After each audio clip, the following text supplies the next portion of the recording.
എൻ്റെ സിമിയെ, ആഴ്ചയിൽ ഒരു ഞായറാഴ്ച ഉള്ളോന്ന് എനിക്ക് അറിയില്ലേ? എൻ്റെ പ്രതിരൂപം എന്നോട് സംസാരിച്ചതാണ് കേട്ടോ. അപ്പം നിങ്ങൾ കേട്ടത്. ഇനിയിപ്പോൾ ഞായറാഴ്ച അവൻ കാത്തിക്കാൻ പറ്റുമോ? ഞാൻ ഇറങ്ങി ചൂലും മോപ്പും മറലത്തട്ടിയും ഒക്കെ ആയിട്ട് ജോലിക്ക് പോകണം. പക്ഷെ അതിനു മുമ്പ് പറ്റണ ഭാഗങ്ങൾ ക്ലീനാക്കി ഇടാലോ എന്ന് വിചാരിച്ചിട്ടാണ്. അപ്പം മാറാല തട്ടല് തകൃതിയായിട്ട് നടന്നുകൊണ്ടിരിക്കുകയാണ് കേട്ടോ.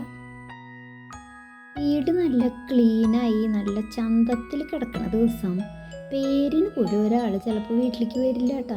പക്ഷേ എവിടെയെങ്കിലും എന്തെങ്കിലും പ്രശ്നമായിട്ട് കിടക്കുന്നുണ്ട് വെച്ചെങ്കിൽ അന്നത്തെ ദിവസം എങ്ങനെയെങ്കിലുമൊക്കെ ആരെങ്കിലുമൊക്കെ വന്ന് പെടും. നിങ്ങൾക്ക് ആർക്കെങ്കിലും ഉണ്ടായിട്ടുണ്ടോ അങ്ങനത്തെ അനുഭവം? ഉണ്ട് വെച്ചെന്നൊന്ന് പറയണം കേട്ടോ. അപ്പോൾ ആഴ്ചയിൽ ബെഡ്ഷീറ്റ് മാറേണ്ട ദിവസമാണ് എൻ്റെ. പിന്നെ അതേപോലെ തന്നെ ചവിട്ടികളൊക്കെ ഒന്ന് കഴുകണം, അടിച്ചുവാരി തുടയ്ക്കണം, ജനലുകളും ഒക്കെ ഒന്ന് വൃത്തിയാക്കണം. എല്ലാ റൂമിൻ്റെ ഒന്നും ഒപ്പം കഴിയില്ല കേട്ടോ, ജോലിക്ക് പോണതല്ലേ. അപ്പോൾ കഴിയണത് കഴിയട്ടെ, ബാക്കിയല്ലേ പിന്നെ നമുക്ക് ഞായറാഴ്ച നോക്കണ്ടോ. അങ്ങനെ വിചാരിച്ചിട്ടാണ് കേട്ടോ ഞാൻ എൻ്റെ പണികളും കൊണ്ട് പോണത്. ചിലപ്പോഴൊക്കെ മക്കളും സഹായിക്കാറുണ്ട് കേട്ടോ തുടയ്ക്കാനൊക്കെ. പക്ഷേ നമ്മൾ പെണ്ണുങ്ങൾ നമ്മൾ തുടച്ചാലും നമ്മൾ വൃത്തിയാക്കിയാലേ വൃത്തിയാവുള്ളൂ എന്നുള്ളൊരു തോന്നലാണ്. പക്ഷെ അങ്ങനെയല്ല കേട്ടാ, കുട്ടികളും ചെയ്യട്ടെ പണികൾ.